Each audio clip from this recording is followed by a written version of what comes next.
Hi everyone, welcome back to another episode of Apply Club events hosted by IASA's Applied Anthropology Network. Today we have the pleasure of listening to Maria Cury, partner at ReD Associates, with the topic, Our Relationship with Algorithms.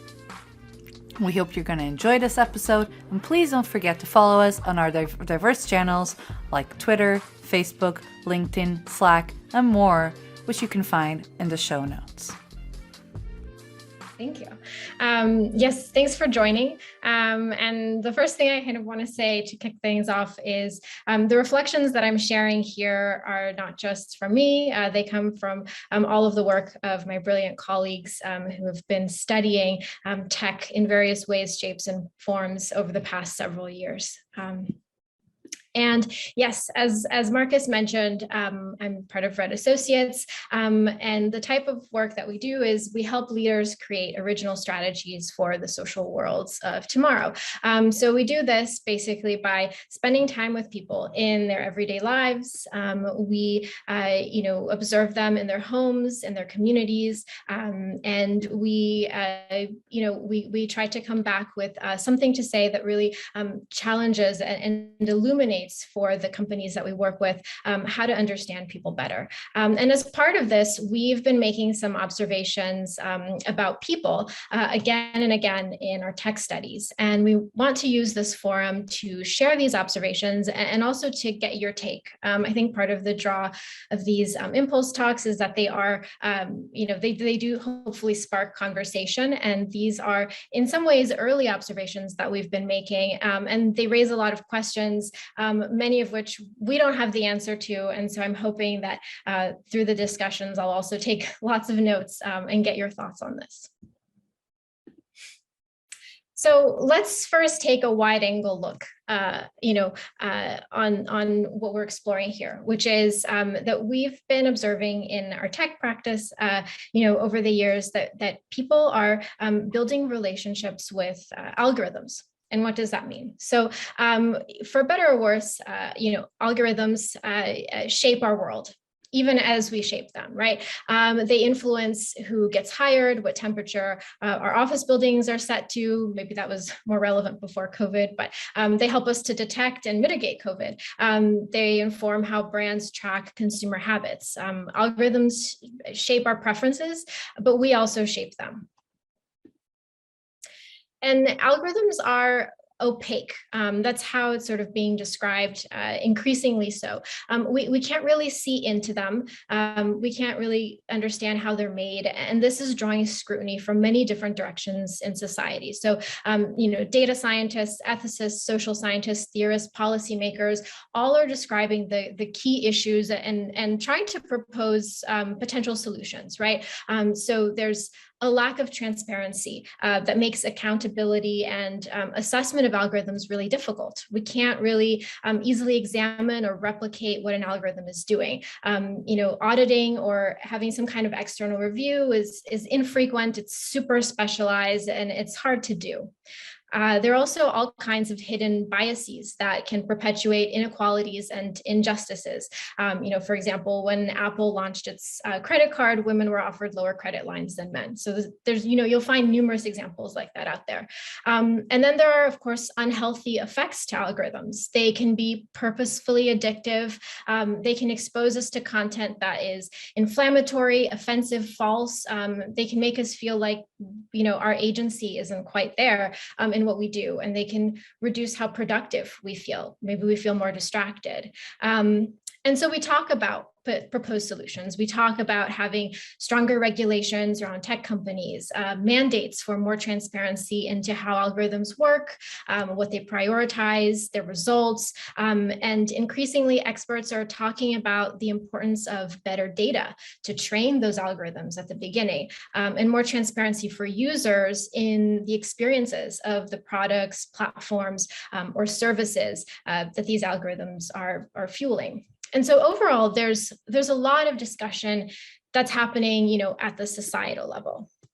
And what I want to do kind of in this conversation is look at what are the observations about people? What are we starting to observe among people who are using tech in daily life today.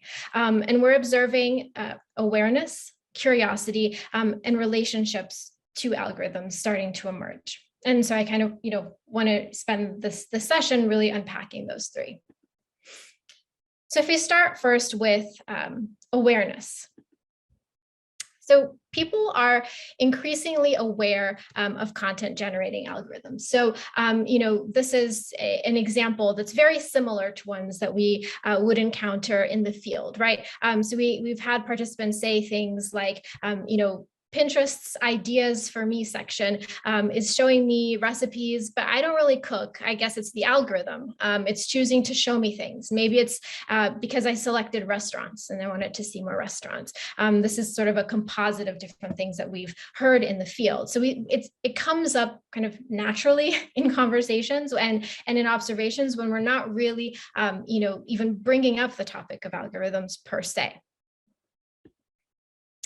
And so what we see is people building a vocabulary around algorithms. We hear things like, well, it's recommending based on what I like. It knows who I'm connected to. It's learning. I don't know how it works, or my choices are giving it input.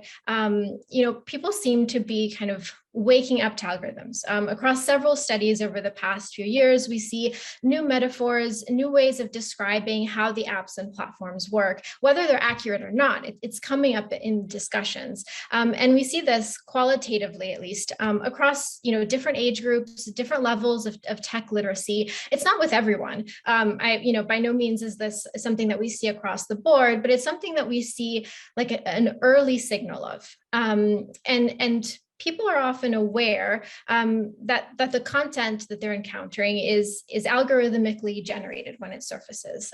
They're sometimes aware of the negative consequences like misinformation, addictive content, and also oftentimes they note how much they actually like what they see too, that it's accurate or that it's funny and interesting. And if we think about early discussions around algorithms in society several years ago, centered around how it's creating filter bubbles and narrowing the content that we see. And then it kind of became a lot around how algorithms are going to be running our world and how scary that is. And it's not to say that those two discussions have fallen by the wayside. If anything, it's the opposite. We're talking about those things more and more, but also do we now potentially see signs of the conversation shifting to how do we actually live with algorithms, given that they kind of are so integral to our world.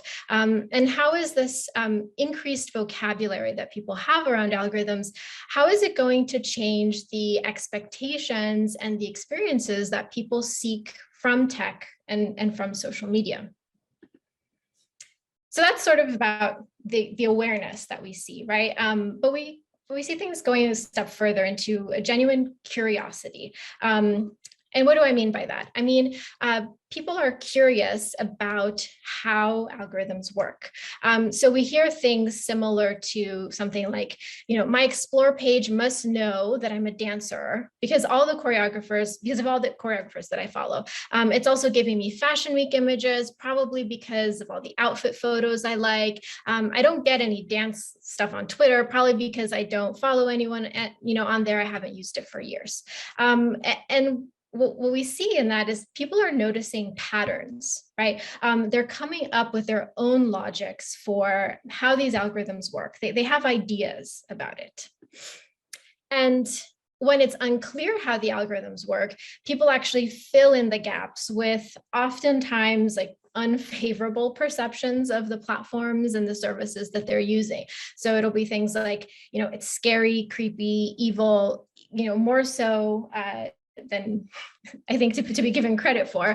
Oftentimes people think that the algorithm is a lot smarter than it actually is. And so people actually feel a bit disappointed, like, oh, it really didn't get me right at all. Or, that's not what I like. Or it can be really confusing and disorienting to actually be on a platform or, be using a product or a service. It actually not being able to understand how the algorithm works, we see can sometimes make the experience really difficult and make the tech really difficult to use.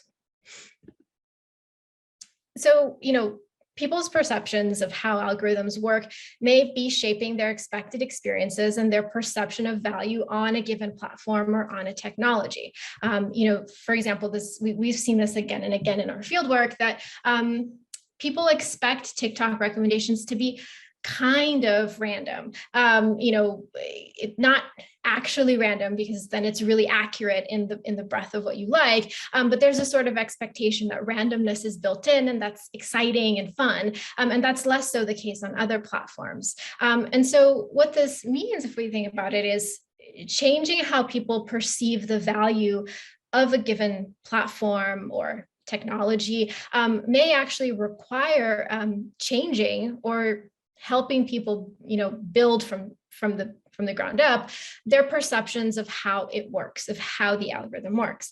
And this runs counter to much of the tech industry default assumption, which is that people want frictionless, automated, magical experiences that delight.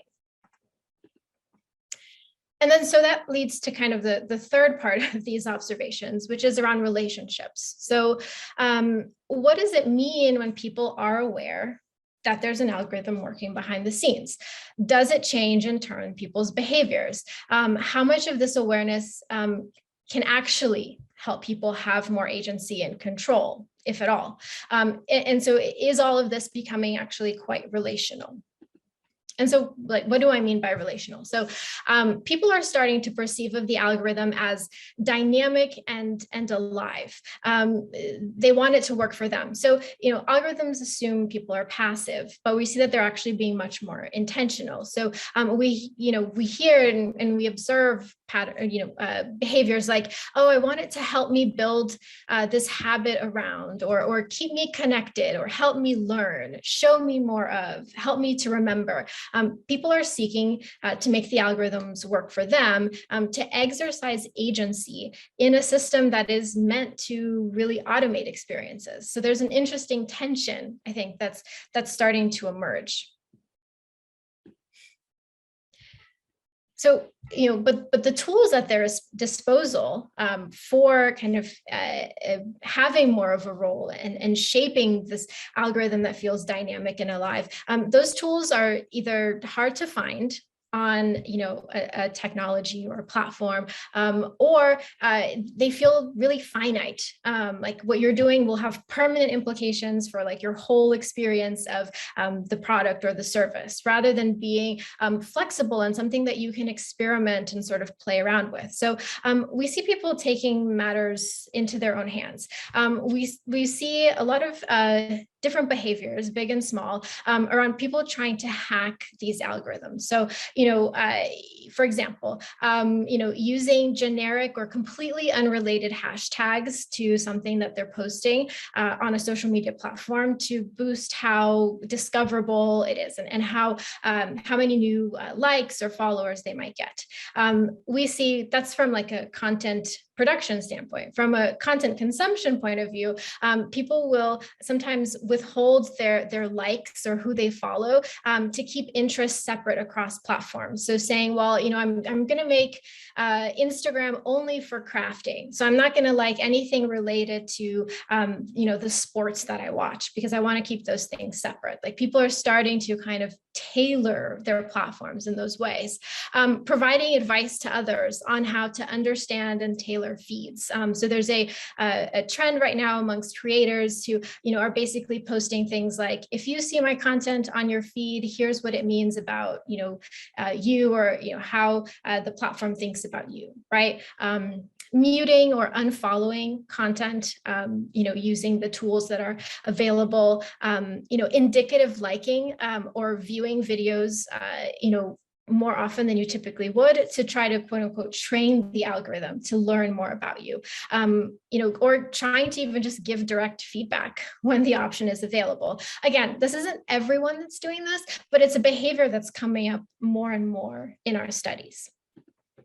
And when people can't find ways to hack into the algorithms, we see that sometimes they actually consider breaking from them. So, doing things like just taking a break from technology, just having a detox, or actually swapping out, automatically generated content curation for something that's more with human input. So like curated feeds or expert generated sort of newsletter content, things like that. And we hear people expressing ways that the relationship with the algorithm maybe isn't working. For example, feeling a lack of trust, people being unsure, like, what is this information that's being used to even have this content be suggested to me? Like, where did that content come from? I don't remember having, indicated that I liked this at all on this platform, but I liked it on a whole different platform that I didn't realize were speaking to one another. Breaches of trust, right? Doubting the intentions of those who are building the algorithms, or perceiving that there's, that actually, this platform or this service it really doesn't understand my local context, or the language that I speak, or something that's particular to who I am, right? Or to the communities that I'm part of, that it wasn't built with that community in mind, a lack of trust in that sense. People also describe the relationship isn't working in terms of it being a bad influence on them. So, it's causing me to spend too much time or too much money on things that are recommended to me. I'm wasting time that I could have spent more intentionally, with more focus, or I'm being exposed to toxic content, or really angry, stressful people online that I didn't really expect to. And sometimes we also hear the relationship not working in terms of the algorithm being stuck in the past. Like, it's tied to an old version of me. It's not aware that I actually want to change. I don't want to like these things anymore. I've now switched from, one interest area to another. Or it's exposing an aspect of myself to a context that I didn't intend. This content was not meant to be shared, or, it's accessible to people that I didn't think it would be accessible to. But all of these issues are relational ones. It's almost as if it's two people, someone, where the issue is trust, or the issue is bad influence, or the issue is, being stuck in the past. And, the expectations might be different depending on the type of relationship that the algorithm is building with the user, right?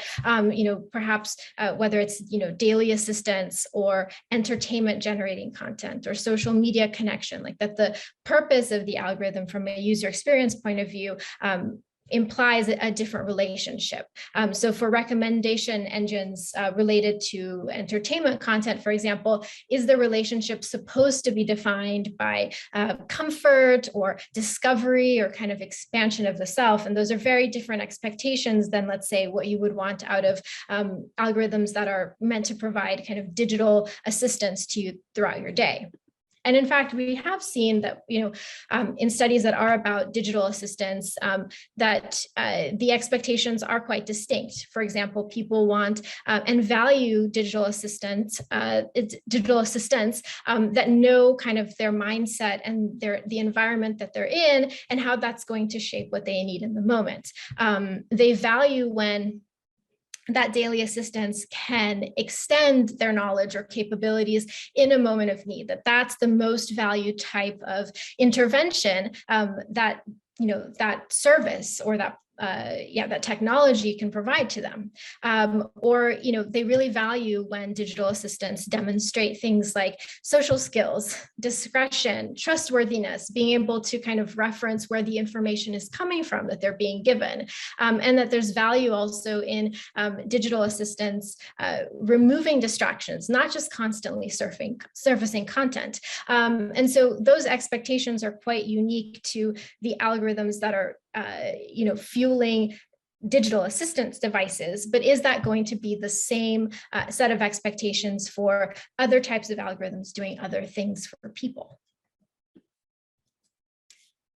So this, all of this is to say, maybe algorithms are social. So the big challenge question that we land on is, can people create productive two-way relationships with content generating algorithms?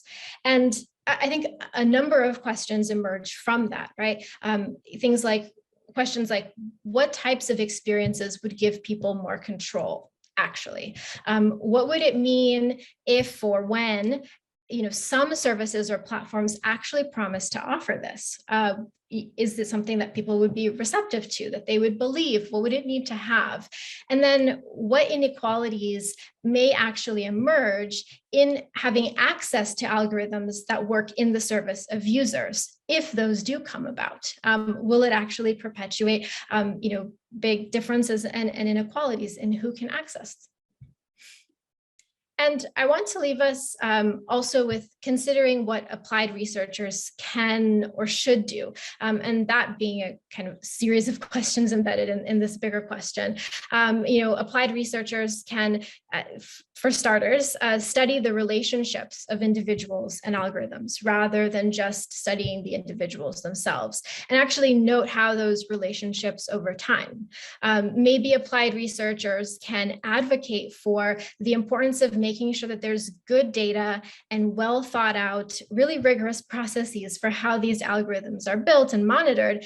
And maybe they're actually built backed by human science and by a social science approach, right? And then I think it's an open question, should we determine our stance? How do we want organizations to act on these emerging behaviors that we see amongst tech users out there? Is there a business case for actually having more agency and control? So those are a lot of questions that we can unpack in the breakout groups. And I can land it on the challenge question, but yes, basically, I'd like to open it now to discussions and to get your thoughts as well. All right, Maria, thank you so much for an amazing talk, really inspiring, lots of questions that pop up in our minds, I think, also challenging questions that I think are sometimes hard to grasp, maybe. So what happens next? So now I'm opening the breakout rooms where we can discuss those questions. Usually some people drop out now, which is totally fine. But for all of you that still are interested in discussing them and then also having the Q&A with Maria and discussing all those inputs with Maria, please stay on the line and I will just open the breakout rooms right away. Should we say, let's start with 15 minutes or 10 minutes, something like that. And yes, I will send the questions in the chat in a second, exactly. I will send them, in each breakout room, okay? So I think we will have about 4 breakout rooms. Assign automatically. Okay, starting now. And Maria, you can, of course, join one of the breakout rooms. If you want, you can also jump through or you just stay in the call and take a break, up to you. And how do I cycle through between the breakout rooms? I can always push you there. How to say that better? Yeah. Okay, I can assign you. Yeah, I can assign you. Would it be helpful if I type in the challenge question here in the main chat so that you have it as well? Yes, that would be awesome because I just took screenshots. Yeah, I'll do it right now. Actually, that would be great. And then just post them, and I can post and broadcast them to the message to all of the breakout rooms. Okay. Yeah, I'm just typing now. We'll just broadcast the main message at the start.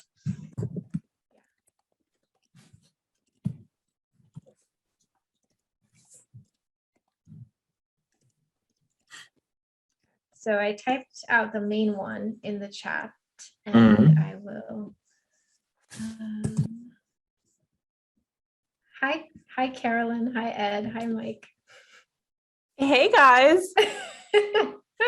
I love that, Maria. That was so interesting. I'm not joining a breakout room because I'm working on the side.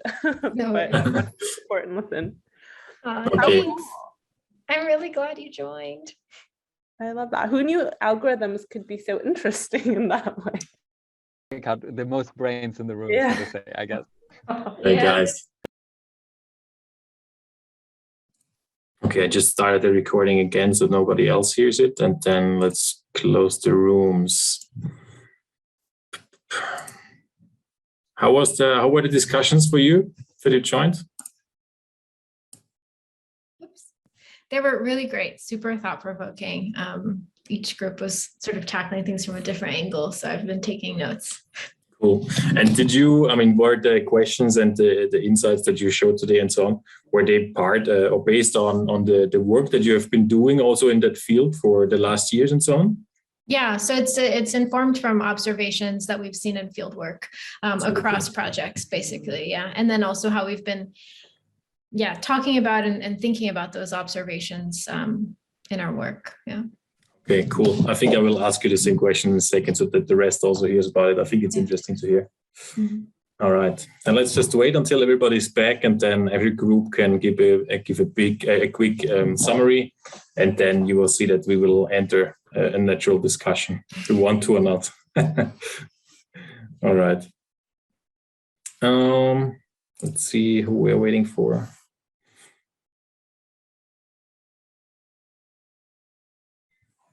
Are we? I think we are all back now. Seems like.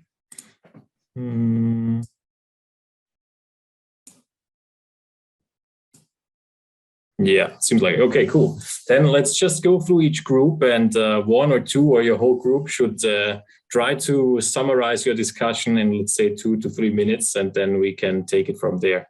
Who's willing to start from group number 1? Breakout room number 1.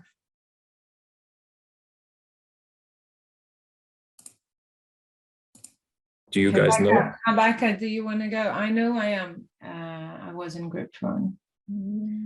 I didn't realize that we had a group number, so that's what group are we? I can talk about our thing if that's like democratically okay with my group. Yeah, that's fine for me. And then I can step up.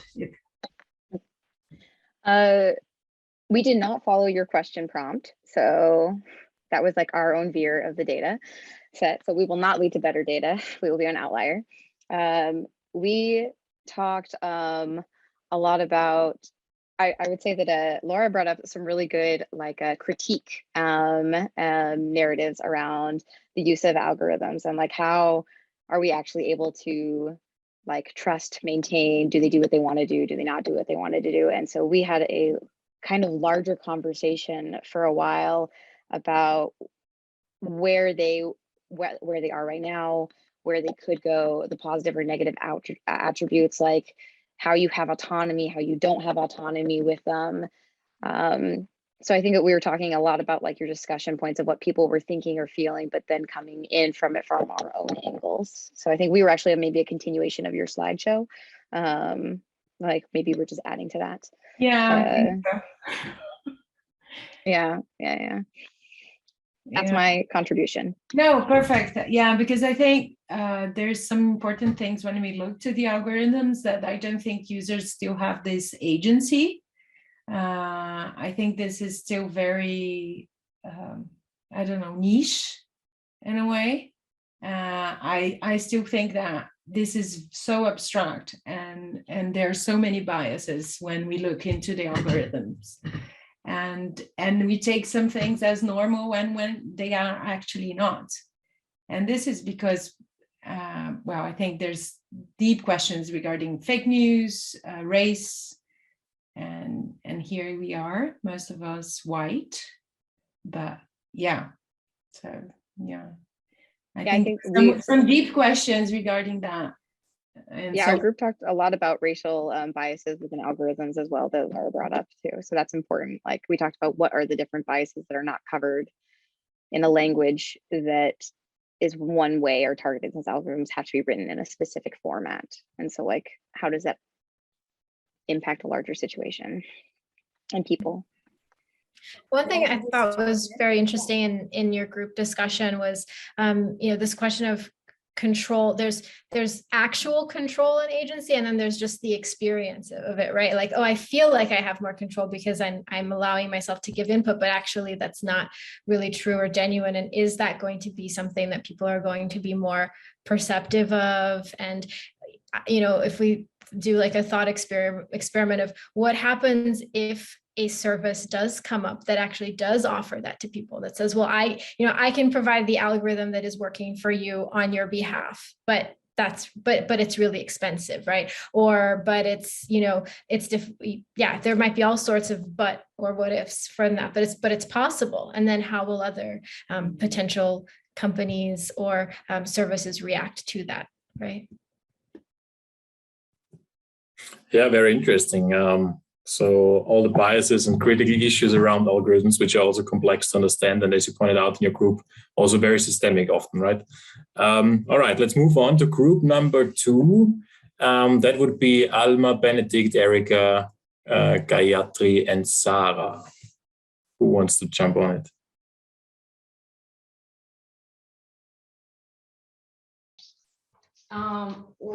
We can start, but then I asked for our group to fill out the blanks. But we had a very long discussion and very kind of varied, and kind of the core argument was, I think we all agreed that it's like very kind of like the relationship that you have with an algorithmic product is depending on what algorithmic product are we talking about. So for example, with Siri or Google Home or Spotify, you have completely different expectations. And those expectations also set out the rules for the kind of social aspects and the relationship you can have with the algorithmic product. We were talking about how the social should be defined with the relationship with the algorithmic product, and how that kind of like could be thought through a normal social encounter or relationship. Like how would you compare it into a kind of normal social situation or social relationship? And when we talked about that, we talked about trust. So maybe there's like aspects of trust that could be measured and are kind of like important in the relationship. And one of the group members pointed out that if you have like a pattern of kind of, you can trust the system to give you that kind of content that you're kind of expecting it to give you, then it's kind of trustworthy. But there's also can be other aspects as well. So yeah. Well done. Any comments? Did we miss something? Yeah, maybe I just thank you, by the way, for taking. We were discussing if Finland is taking the lead or not, but I think one point was really interesting that came up, how like home, like Siri or Google Home, for example, how they are more or less social depending actually on like the setup. Meaning, like if you're a single person at home, right, and using Google Home, how this creates might lead to like a social connection in a very different way than when you are a larger family where you actually just use Google Home as like the assistant, as like a servant, so to say, keeping Google Home out of the bedroom, for example, right? Basically introducing a very clear hierarchy into your family structure. I thought this was a really interesting comment. Yeah, and then I brought up this point where I said somehow I feel a lot of these algorithms are like these designed like silent butlers, or right, these creatures that are apparently super smart and they serve us, and in some way that's not very social, right? Like being a really good helper is actually to agree on, oh, you give me this piece of information about you, and that's why I give you a better service or a better advice or better help in return. And I think this is what we don't see happening with algorithms very much right now. And I wonder, or I would be very excited to see this happening much more in the future.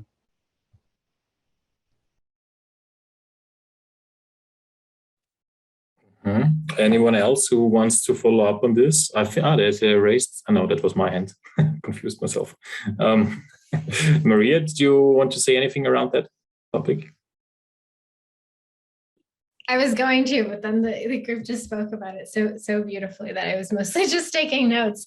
But yeah, I do think the question of, do genuine, two-way relationship algorithms between algorithms and users actually exist today is a question, Benedict, that you posed in the discussion. And it's interesting to think through, because what would that even really look like? Like, what does it need to have in order for it to really feel that way? Yeah. I think Interesting. If I can ask a question about that, wouldn't like a proper like two-way relationship, which when I'm thinking about it two-way, it's like maybe like a linear parallel experience where it's going the same way, but that would be on the same level, which to me, when I think about it, would have the same amount of power or presence or knowledge. And we know that's just not true. And we know, if anything, while that might be true, while that is true for some people who have that knowledge, ability, or power to change within that algorithm, the actual reality of it from a systemic issue, which was a big part in our group conversation, is not true. And that, like, just from a mathematic formula that would have actually been applied within an algorithm cannot actually be continued, especially not without it can't be evolved to meet all of those different needs and to put itself on the same power level or to give you the information. And separately from that, us as users, there are many users who would opt out of that because that actually is much more labor and much more work to put yourself in a position that would create an equal power dynamic. Yeah, I mean, it requires a lot of knowledge and expertise, right? And that creates huge barriers. I think what's interesting, I mean, you know, in just thinking about what people are trying to do, right? That they're trying to get something out of that relationship that they feel that they come away with, and you know, what can be done with that is something that I think about. So, you know, people saying, well, if it's gonna collect all this information about me, why can't I at least then get X, Y, and Z out of it? Why can't it make me, you know, a more informed, you know, musician or music geek, as we were talking about in group 2, right? Why can't it help me then, you know, build stronger connections with this community that I want to be part of? Just wanting to feel like you can get something out of it quite tangibly, that you're not getting out of it right now is something that we're seeing, at least in the field of early signals of.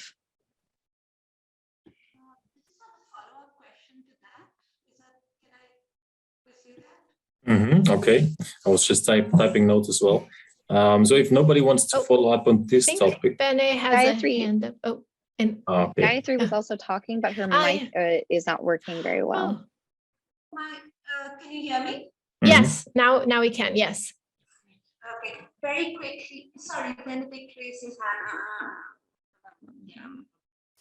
I just wanted to say at what point, I just want to follow up and say, it's a comment, it's a question, but at what point in our relationship with an algorithm do we start to ask what it owes to us? Yeah, so I mean, are we entering into the relationship saying, well, there's going to be balance of power and agency, I'm going to have agency all through? Is there a reflection of that in something like, oh, I'm not going to use this too much, I'm not going to use Google Home or Alexa too much, I'm just going to use it, and then it progresses? Is there some sort of, it's just not asking for an answer right away, but yeah.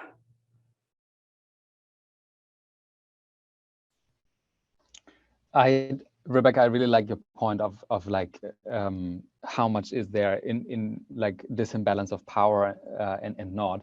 But it also made me think of something that happens in my daily life right now, where I need legal advice, and I feel I'm seeking advice from a lawyer, and of course this person knows much more about a certain field, right? There's a real like imbalance of power, so to say.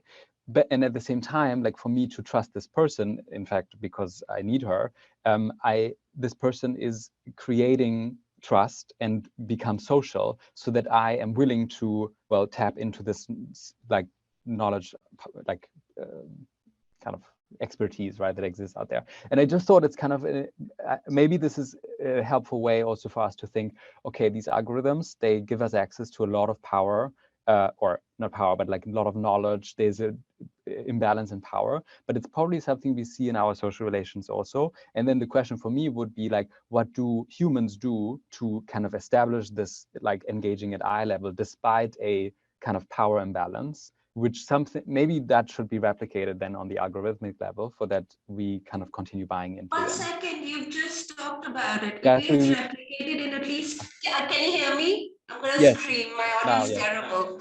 But you've already talked about how it's replicated in at least one scenario. Talk to me, I'm the expert. Trust me, I'm the expert. Lawyer, Siri, Google Home, trust this device, it's the expert. At least one way. Rebecca? I would I do agree that that is probably that's a great example about like what it means to have relational building. But I will say it is once again not a fair power exchange that is equitable, because what we're talking about are algorithms that are supposed to be theoretically applied to a larger mass of people in a more equitable framework. If we're thinking about it from and this is an assumption. If we're talking about a more ethically based experience that would reach the most people, right? And that is already right now economically not viable for many people to reach out to a lawyer. You may have access to one within a company standard. You might have money to pay a lawyer externally to speak with someone. You might have it through a union or whatnot. But these are all access points, or those just top 3 access points that I'm thinking of are definitely not accessible to a vast majority of people that are below a certain socioeconomic bracket. So we're talking about once again an inequitable action point for some folks. Like this is about gatekeeping at that point as well. Like algorithms are gatekeepers. So it's kind of just figuring out like which gate can I actually go up to and have the best entry point. Very interesting. I think we can discuss this even longer, but I also want to provide the stage to the other 2 groups still to just summarize quickly, and then we are completely free to discuss in whatever direction. So group number 3 was Andrea, Kevin, Nikki, and Simon.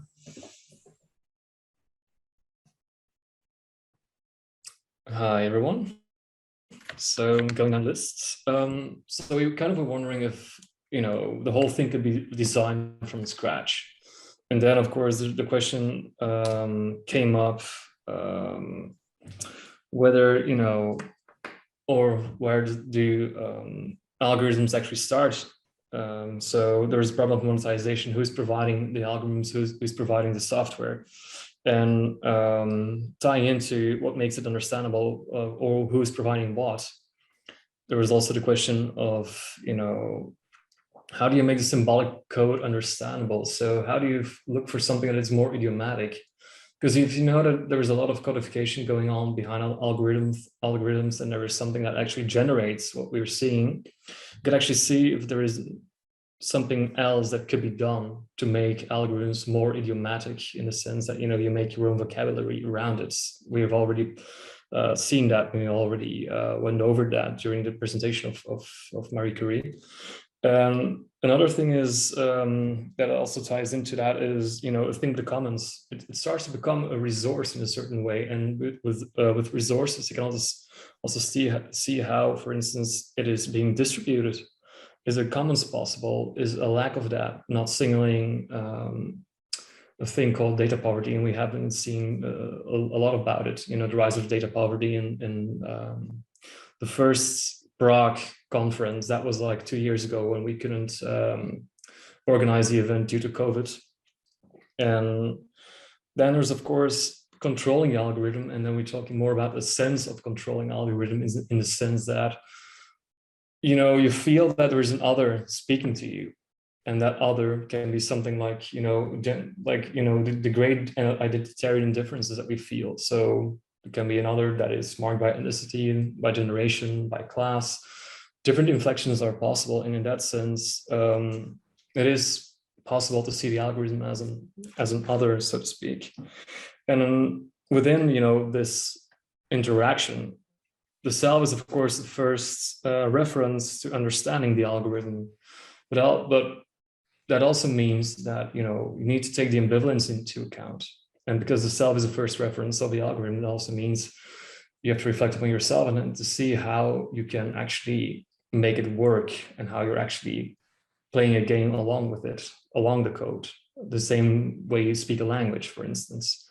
In that kind of sense, you can say, okay, it is maybe incumbent on the anthropologist to just, go back and dust off the books that you already have to see the necessary tools for doing anthropology, and that's reflexivity.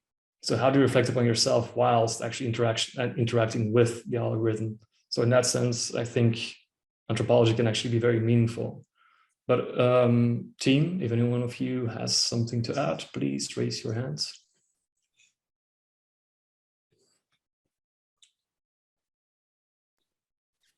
I really enjoyed the discussion that was in group 3. And Nikki, you brought up a great point, which was when people want to know or understand, the algorithm, do they want to know it from a technical standpoint and like the mathematics behind it? And at least, from us talking to people in the context of day-to-day tech research, right? It's what we've seen is it's less so that, and it's more about understanding it from a relational perspective of, what did I do that led you, the algorithm, to make a certain decision or act in a certain way. But, there might be contexts in which people do want to know more of the technical side of things or not. I can't quite speak to that, but at least from the field work that we've seen, it's more in that relational sense.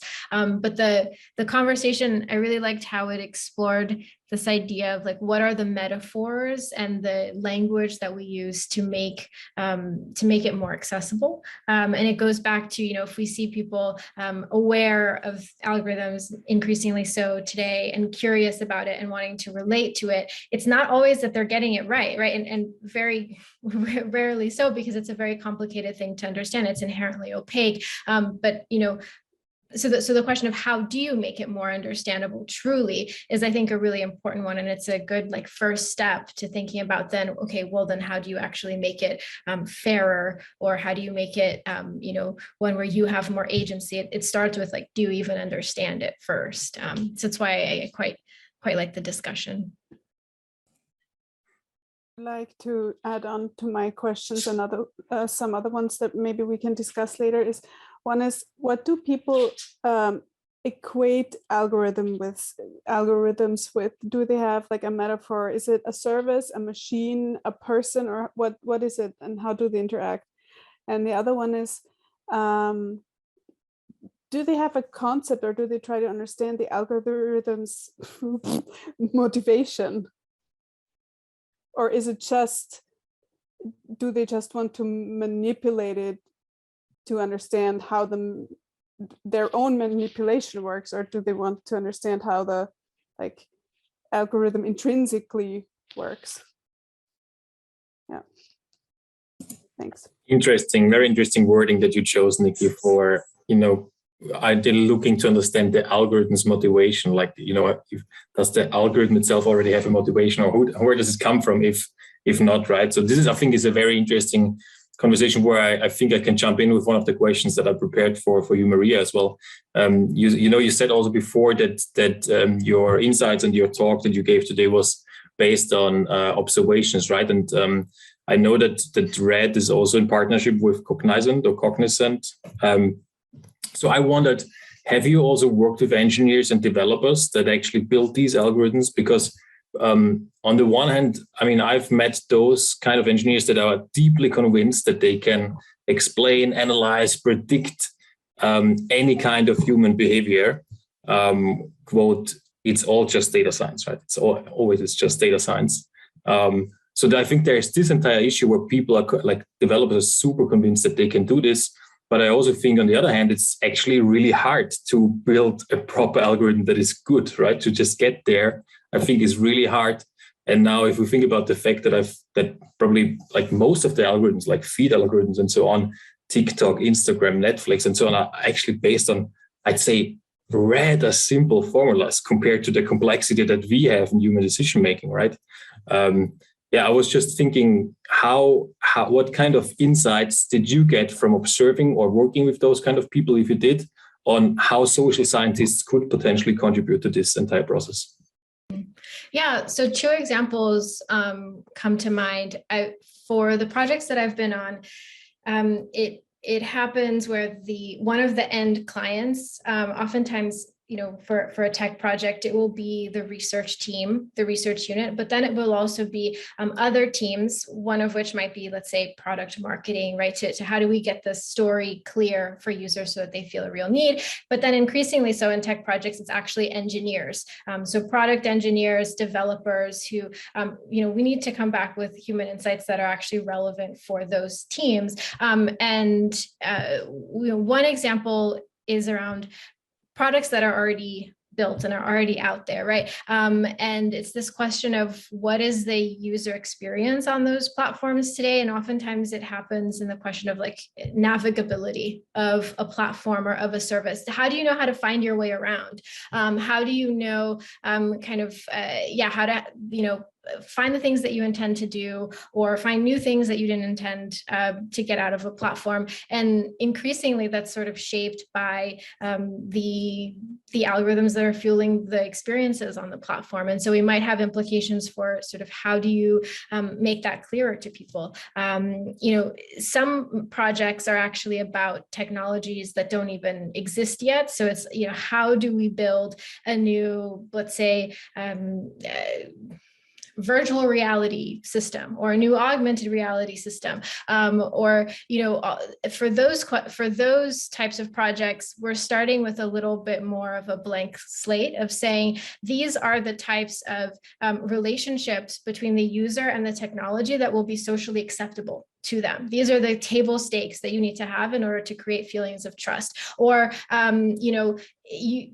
perhaps the engineers have the ambition to make a product, let's say an assistive device, that your own personal assistant that follows you throughout the day. And they want it to be really helpful to people. And they're like, oh, this, can collect all sorts of information about you, but what types of information is the relevant type of information for it to collect to actually be able to offer up something useful?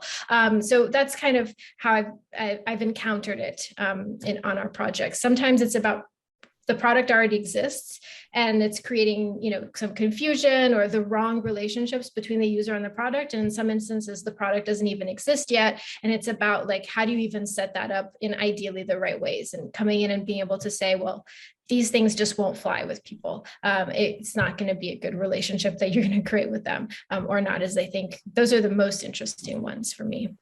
Very interesting that you talk about relationship and experiences and also UX and so on, because from what I've heard you saying now, it reminded me also on the project that I had with data scientists, the few that I had so far. And what I realized there is also what you said, right? I think often data scientists come into a project and they say, okay, let's build this algorithm based on those 2-3 data points that will give us predictions or recommendations and whatsoever, right?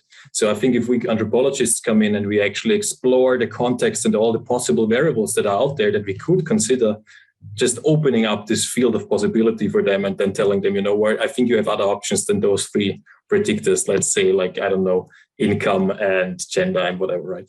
So maybe there's a whole other proxy that exists out in the world for what it is that you want to measure that hasn't even been thought about, but because you haven't thought about it and you haven't included that, you might actually create unintended biases, or you might miss out on a whole group of people. There are all kinds of unintended consequences to that. Yeah, absolutely. Great point. So I think it's about opening up, showing the possibilities, but also kind of being a reality check, quality check, right? Is this actually a good way to go? Okay, so unless somebody wants to jump in here right now, there's still one group that we have not heard about from yet, and we still have about 10 minutes. As I said, the discussion is always taking longer than we expect, so which is good, right? I lost my list somehow. Who knows who's group 4? I mean, you know it by yourself. Who hasn't talked so far? Well, I got nominated for group 4, so I'm going to try and sum up all the wonderful, nuanced thoughts we had. I'm sorry if it's not as beautiful as what people laid out. But I think we first started with the question, can people create productive two-way relationships? And we said, yes, but it's going to take a lot. And the first thing we had was that issue with the power is disproportionately allocated. And we've all talked about this already, so I won't belabor that point too much more. But that power differentiation, we need to think about issues of consent and being able to retract consent, and not just wholly, but granularly and over time with different kinds of consent relationships. And the role of knowledge and education and time and access are all parts of that power relationship. We also talked about in terms of communication and education about algorithms and how what we know shapes our relationship to them, like how algorithms are not perfect. And often we think that they may be when we're a user, that, you know, that if I was talking about, for example, this TikTok trend of how people are complaining about what TikTok is showing them. And then other people are saying, hey, that says more about you than it does about the algorithm, because it's what you're watching that feeds in, not thinking about how that algorithm is not necessarily perfect. But then the other thing we talked about was if we could get past those issues, how could we create that two-way relationship? And one of the things we were talking about is that expectation part. And I think a lot of it comes down to the data being conceived of as a user, but that a user is not a person, that people have multiple selves and in multiple contexts, and that data in that user bucket does not translate to those multiple selves. But that also a user is also relational. So not just with the algorithm, but with the people in our lives. So the user might be a mother with a child or a father with a child. And so like their Spotify listening will be filled with kids' music, even though it's in their user bucket. That really represents their relationship with that child, not necessarily within themselves. I think those are most of the big ones, but maybe if some of the other group members want to chime in with stuff I mixed.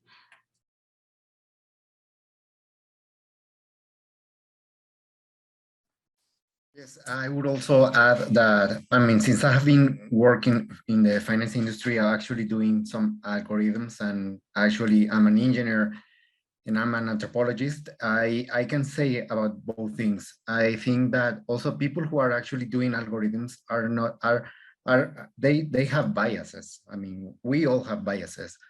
And also,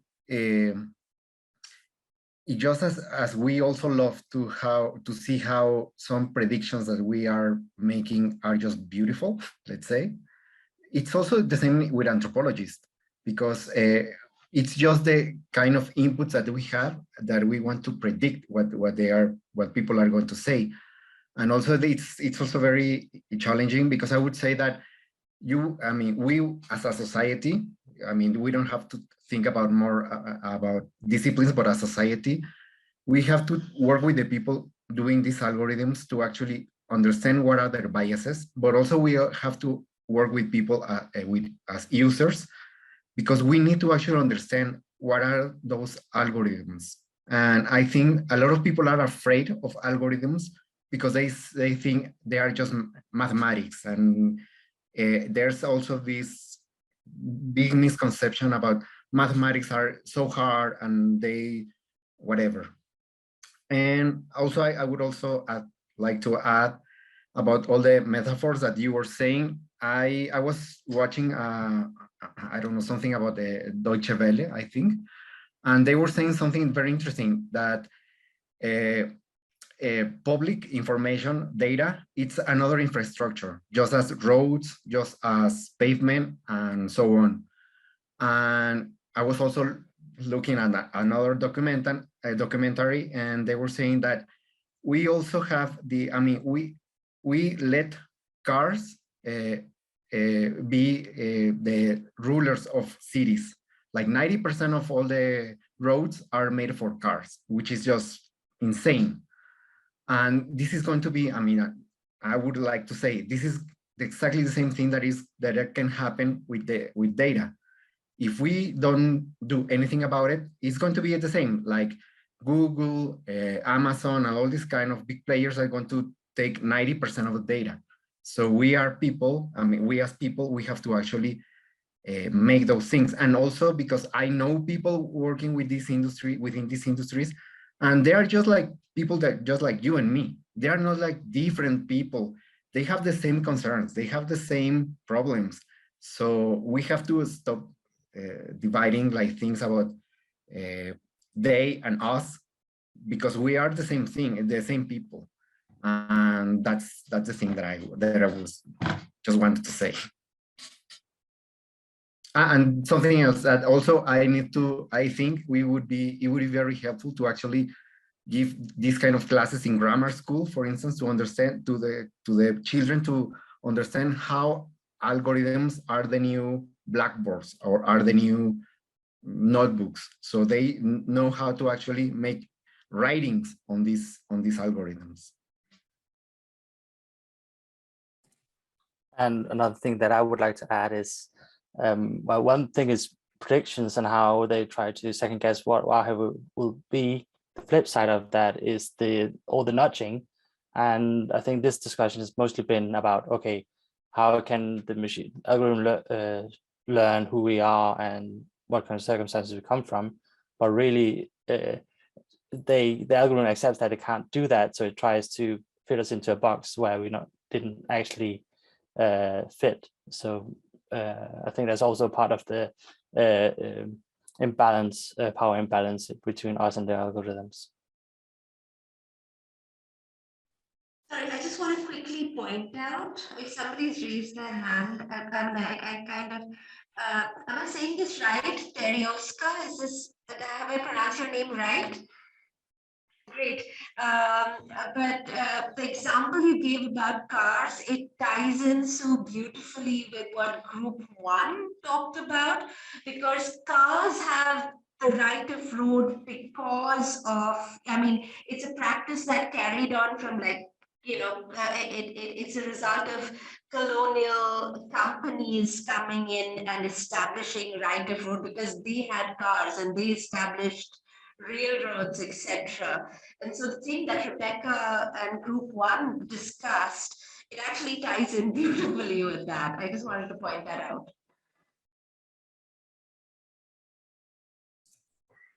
Bye-bye, Sarah. Yes, so we are reaching nearly the end of this session. We have 2 more raised hands, so I don't know who wants to start first. I think Simon had it up first, but it doesn't matter.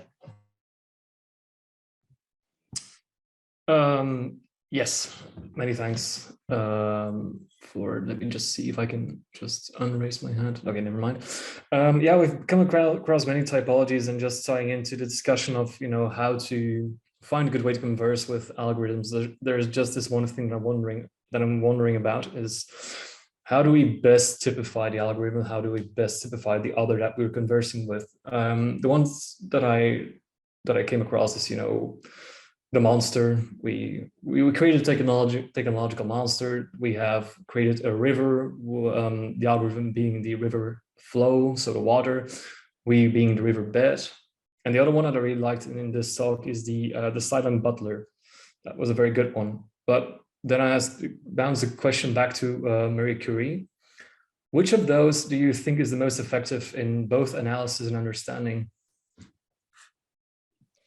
Yeah, I almost wonder if it depends on the problem that you're trying to solve for, right? Like if it's about actually initially building the algorithm and thinking through like who has, and then thinking about like the ethical questions of who has access to the data, then I think that the infrastructure question of, it's like public roads is super thought-provoking for that, because it doesn't have to be that way, right? It doesn't have to be that the Amazon trucks use the roads without helping pay for the roads. Like that's a construct that we create and we can change.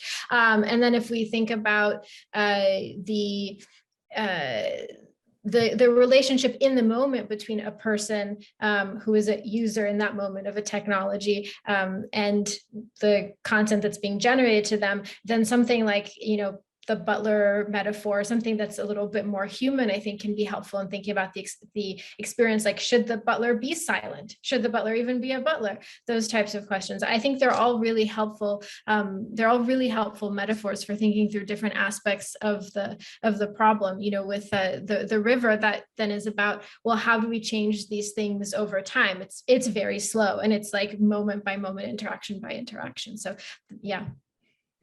So I've jotted down all the metaphors because they're so helpful.